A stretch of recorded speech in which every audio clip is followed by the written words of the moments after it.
한 중년 여성이 설레는 마음을 안고 비행기에 몸을 싣습니다. 부모 곁을 떠나 먼 타국에서 공부하고 있는 아들을 만날 생각에 그녀의 마음은 이미 바다 건너에 있습니다. 아들을 만나러 먼 길을 떠난 어머니에게 닥친 끔찍한 불행. 매년 세계에서 살기 좋은 도시 상위권을 차지하는 캐나다 밴쿠버에서 일어난 믿기 힘든 사건.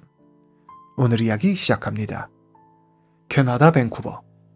캐나다 BC주 남서부에 있는 도시이자 캐나다에서 세 번째로 큰 도시 밴쿠버는 아름다운 자연 환경과 살기 좋은 환경으로 한국인들이 많이 공부하고 이민 가는 도시 중 하나입니다.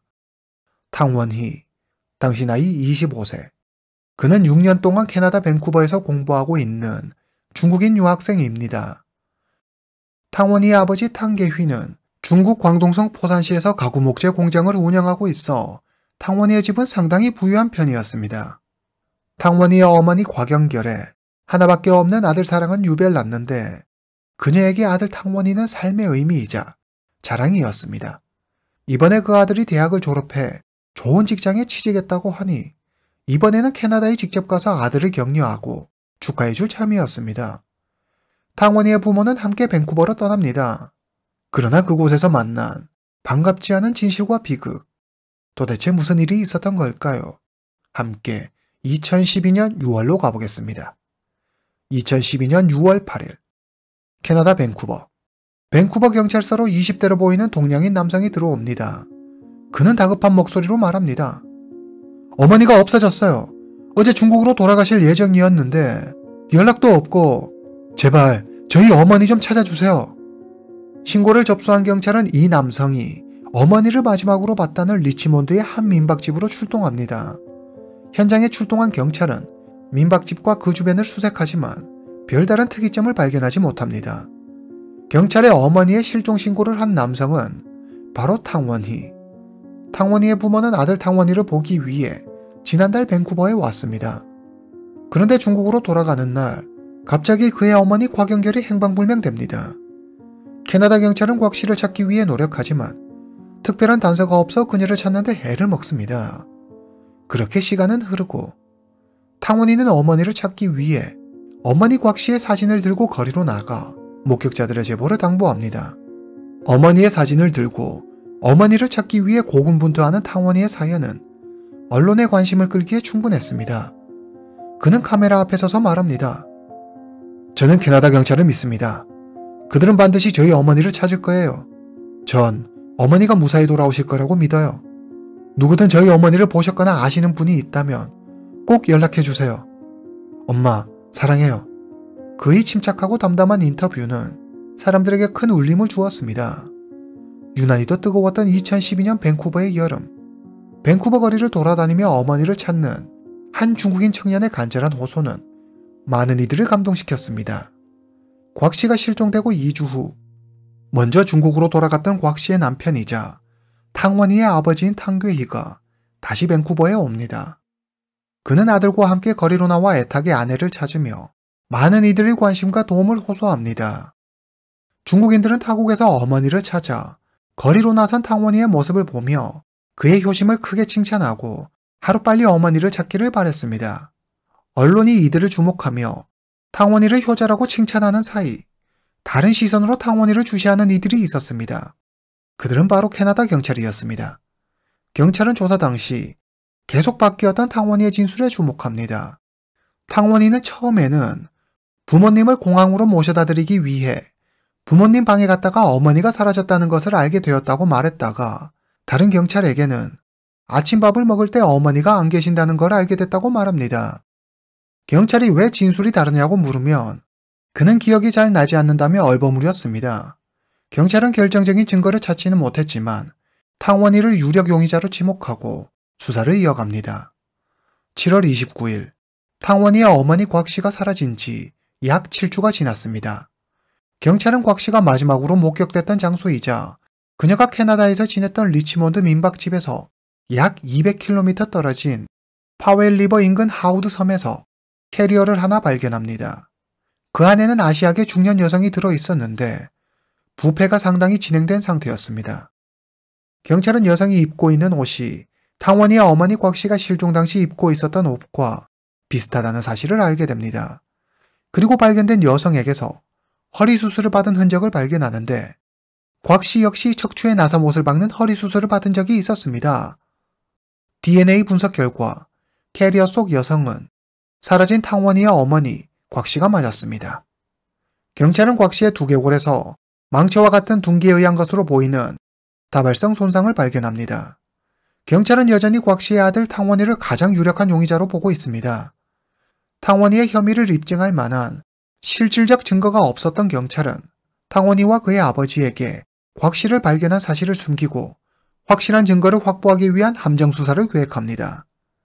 2012년 8월, 경찰은 광동어를 할 줄 아는 여경을 투입해 탕원이와의 접촉을 시도합니다. 여경은 탕원이에게 전화합니다. 실종 전단을 보고 연락했어요. 제가 당신 어머니를 찾은 것 같은데 의문의 여성에게서 온 전화의 탕원이는 놀라며 우선 만나자고 이야기합니다. 약속 장소인 커피숍에서 만난 두 사람. 여경은 자신이 경찰이라는 사실을 숨기고 탕원이에게 단도직입적으로 이야기합니다. 친구랑 낚시를 하다가 캐리어를 하나 발견했어요. 근데 그 안에 사람이 있더라고요. 자세히 보니 캐리어 안에 있는 여자랑 당신 어머니랑 너무 비슷한 거예요. 우선 경찰에는 알리지 않았어요. 당신 얘기를 먼저 들어보고 결정하려고요. 만약 내가 발견한 게 당신을 곤란하게 만드는 거라면 내가 대신 처리해 줄 수도 있는데 어때요?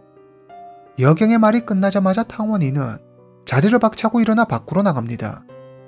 여경은 탕원이를 쫓아가 말합니다. 네가 한 짓이지. 네가 한 짓이 아니라면 벌써 경찰에 연락했겠지. 괜찮아. 나한텐 솔직하게 말해도 돼. 우린 그냥 돈만 받으면 되니까. 연락하라고. 여경은 탕원이에게 연락처를 남기고 그 자리를 떠납니다. 그날 밤 탕원이와 여경은 다시 만납니다. 그 자리에 여경은 한 무리로 보이는 남성들과 함께 나타나는데 그들은 자신들을 홍콩 삼합회 일원이라고 소개합니다. 물론 이 남성들 역시 경찰이었습니다. 남성이 말합니다. 캐리어를 처리하고 싶으면 솔직히 말해. 우리도 뭘 알아야 일을 할 거 아냐. 탕원이는 한참을 머뭇거리며 아무 말도 하지 않습니다. 자신들을 경계하는 듯한 탕원이의 모습에 남성은 캐리어의 크기, 색깔, 모델명 등을 자세히 이야기하고 탕원이의 행동에 공감하는 듯한 모습을 보이며 그의 신뢰를 얻기 위해 노력합니다. 이후 몇 번의 만남이 더 이어지고 드디어 탕원이가 모든 사실을 털어놓습니다. 경찰의 예상대로 범인은 탕원이었습니다. 그리고 이어지는 탕원이의 말에 모두 할 말을 잃습니다. 우리 아버지도 처리해 줄 수 있어요? 당신들이 만약 그렇게 해줄 수만 있으면 당신들은 큰 돈을 벌 거예요. 아버지가 죽고 나면 내가 그 재산을 다 받을 거거든요. 그러면 넉넉히 값을 쳐줄 수 있죠. 어때요? 탕원이의 말은 모두 녹음되고 있었습니다. 경찰은 탕원이가 어머니 곽 씨를 살해하고 또 그의 아버지까지 살해하려는 계획을 하고 있다는 진술을 확보합니다. 2012년 9월 7일 경찰이 리치몬드에 있는 탕원이의 아파트에 들이닥칩니다. 경찰은 탕원이를 곽 씨 살해 혐의로 체포합니다. 경찰은 탕원이의 진술이 담긴 녹음 파일 외에도 탕원이의 범죄를 입증할 만한 충분한 증거를 가지고 있었습니다. 캐리어를 끌고 가는 탕원이의 모습이 포착된 아파트 CCTV 영상, 탕원이의 아파트에서 발견된 소량의 혈흔과 DNA, 탕원이가 렌트한 차에서 발견된 머리카락과 혈흔, 부모님과 함께 묵었던 민박집에서 발견된 혈흔과 핏자국이 모두 탕원이 어머니 곽 씨의 DNA와 완벽히 일치한다는 보고서까지 이 모든 증거가 탕원이가 범인임을 가리키고 있었습니다.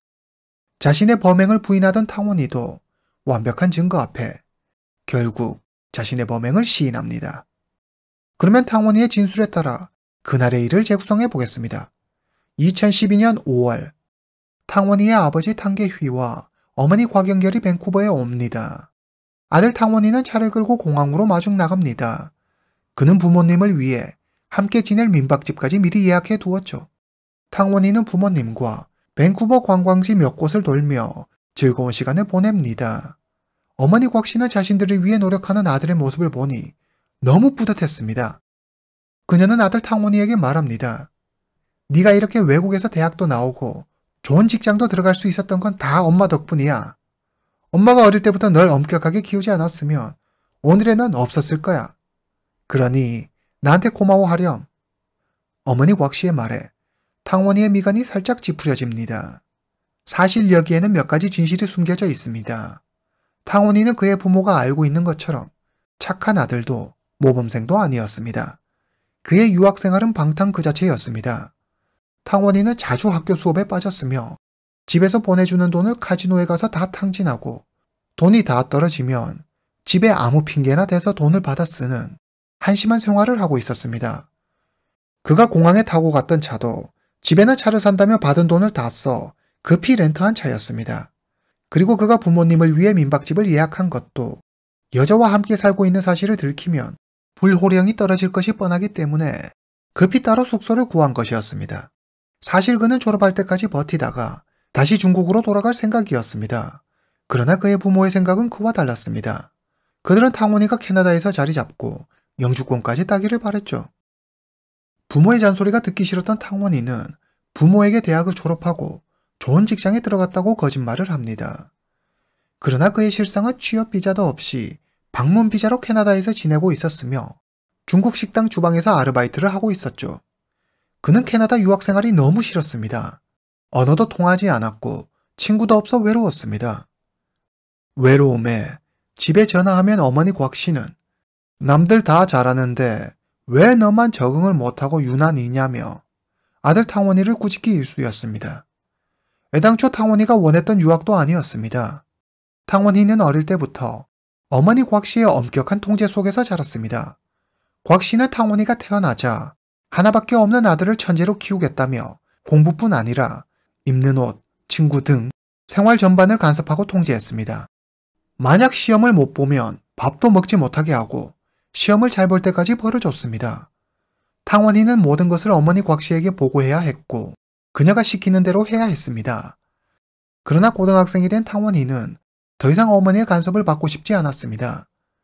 이때 그는 배려심 많고 자기 말을 잘 들어주는 여자친구를 만나게 됩니다. 탕원이는 여자친구를 진심으로 좋아했습니다.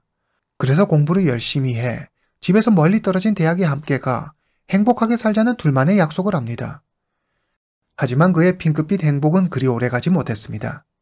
아들 탕원이가 여자친구를 사귄다는 사실을 안 어머니 곽씨는 격분했습니다.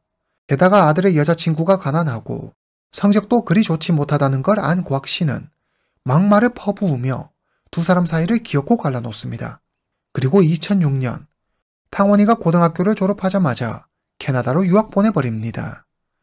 탕원이의 가슴에는 부모에 대한 분노의 씨앗이 자라고 있었습니다.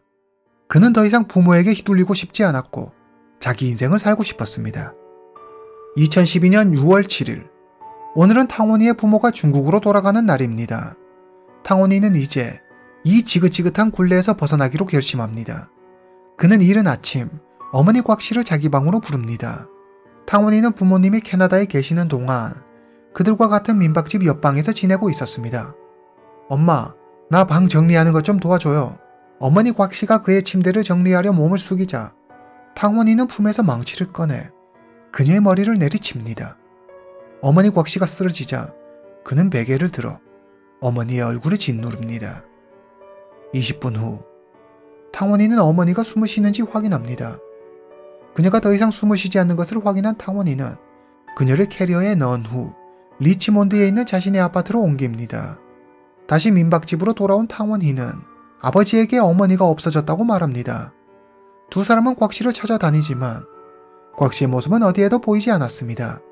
비행기 시간이 되고 탕원이는 아버지를 안심시키며 아버지를 먼저 중국으로 보냅니다. 2012년 6월 8일 새벽 캐리어를 든 탕원이가 넘버2 로드 브릿지에 서 있습니다. 그는 범행 도구인 망치를 다리 아래 강으로 던져버립니다. 하지만 지나가는 차들이 자기를 볼지도 모른다는 생각에 어머니가 든 캐리어는 다리 아래로 내려와 프레이저 강에 버립니다. 2012년 9월 21일 탕원희는 1급 살인 혐의로 기소됩니다. 그의 아버지 탕계휘는 아들이 자신을 죽이려 한 사실을 알게 되지만 재판에서 아들 탕원희를 적극적으로 변호하고 나섭니다. 그리고 아들의 선처를 호소하는 탄원서를 제출하기도 하죠. 탕원희의 아버지는 말합니다. 네가 어떤 잘못이 있다고 해도 나는 널 용서한다.